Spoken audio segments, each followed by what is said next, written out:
in this episode of It's Way Too Cold in January at Epcot, but here we are at Festival of the Arts, so we got to try some new stuff anyway.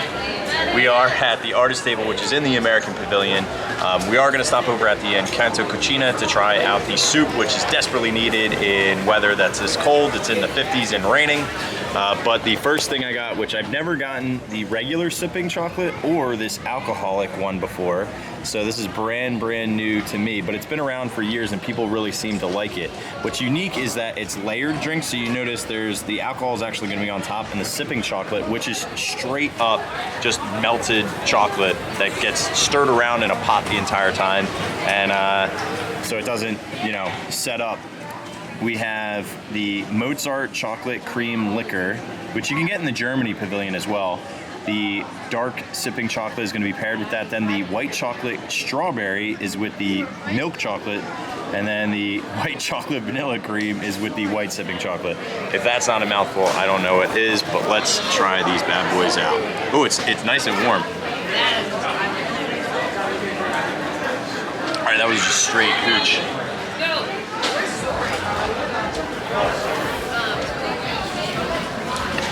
I don't even know if I got to anything below, because I can't tell texture-wise. I would have thought the chocolate would be a lot thicker. So I think the way I'm gonna have to do this is try all of the alcohols first, and then we'll get down to where the actual chocolate is, because it's not coming out. It's all not mixed either. Okay, so my impression is they're all boozy, but the chocolate liquor is the best one, followed by strawberry, followed by white chocolate. The white chocolate one just tastes like straight Everclear. Not a personal preference of mine. I think the chocolate is the best of all the cocktails, but you gotta get below the liquor to be able to appreciate how the actual chocolate tastes.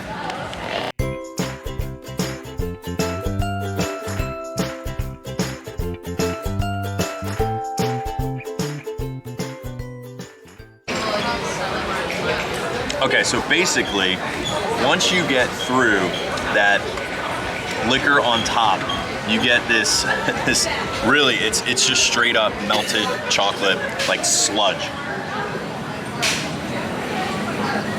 Reminds me of being like an Aztec, because those guys all drank, like their hot chocolate was this. Usually it was unsweetened though, and it was dark chocolate cacao, but I think the dark chocolate one's very good. Still gotta get into, you still have all this booze on the top. You like booze, there's plenty of it in these. Got to the milk chocolate. This one, not as much flavor as the dark chocolate is. I think that has a much more depth, and Mel was saying that it tastes like brownie batter. I feel like she's on point. Oh, you serious? Now I gotta. I couldn't. You couldn't. Yeah, this is the real boozy one, is the white chocolate one.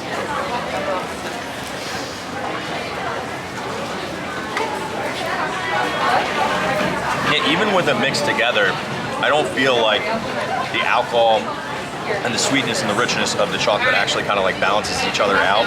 I'd rather just have it straight, like either have just straight shots of chocolate liquor or just straight sipping chocolate. So my recommendation is skip the booze, go for just the sipping chocolate.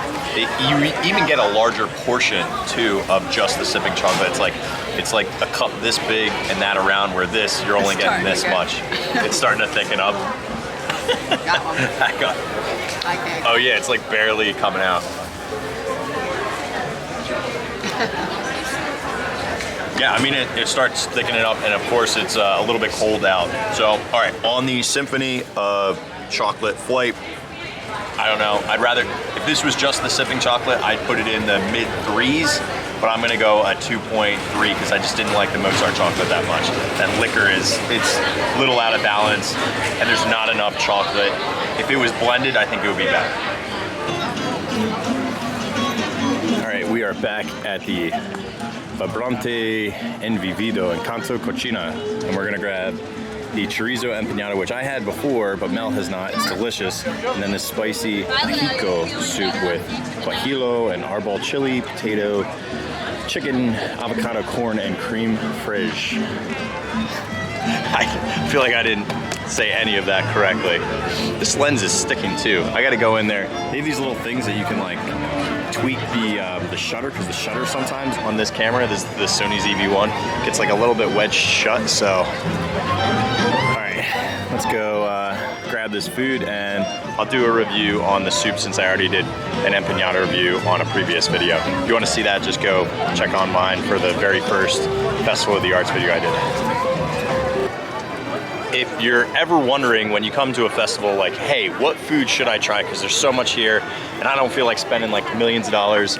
Well, we actually make a Walrus Carp Festival of the Arts food guide. We do this for every single festival. The one thing that's really nice is it actually goes in order around the World Showcase, which the Passport does not. So it'll start in Mexico, go all the way around and hit all of these. The other thing that's cool is this is labeled out by savory, sweet, and drinks, so cocktails, some alcoholic, some not. But these are what I consider the best of the fest. Now, since Mel hasn't been here before, we did get the empanada for her to try, and then I got the spicy soup with all those chilies in it, chicken, potato, avocado,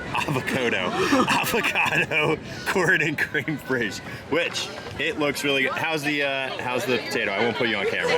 What do you think of the empanada? I like it. You like the empanada? All right. And then the soup looks fantastic. To get the corn though, that's a challenge. I probably should have gotten a knife and just cut it up in the soup. It'd be easier to eat, but let's try that out. Normally, I don't get soup when we come to any of the Disney parks because it's always so hot, but today is the perfect day because it's 50 and freezing. So, this is a nice brothy piece with some avocado. Oh, that's got good flavor to it. You know, I say this consistently, Disney doesn't really spice things, both capsaicin heat-wise or just like kind of flavor-wise. They usually make it a little bit more subdued so it's more accepted by the mass populace here. Pieces of potato. Okay, now we're getting into the meat.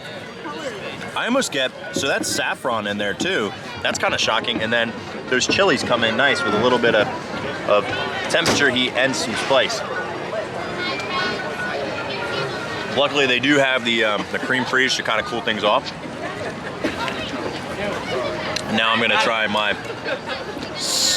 like it's been soaking in the soup forever. The corn's the worst part. And if it was just corn inside of it, it'd be so much more enjoyable. Now, if it was that like cojito cheese or whatever and like a Mexican street corn or like a spiced corn, I would have been way more into it, even if they just hit it with more of those peppers on top. But I think if it had that cojita cheese, I know I'm probably mispronouncing that, but if it had that Mexican style cheese on it, I think it would just add some, not only texture, but also just kind of balance because of all that heat, that capsaicin burn that you get from the soup. Would I get it again? Definitely not, but I like it still. I'm gonna give it a 3.3. The corn is kind of a waste though. It kind of bums me out because I really do like corn.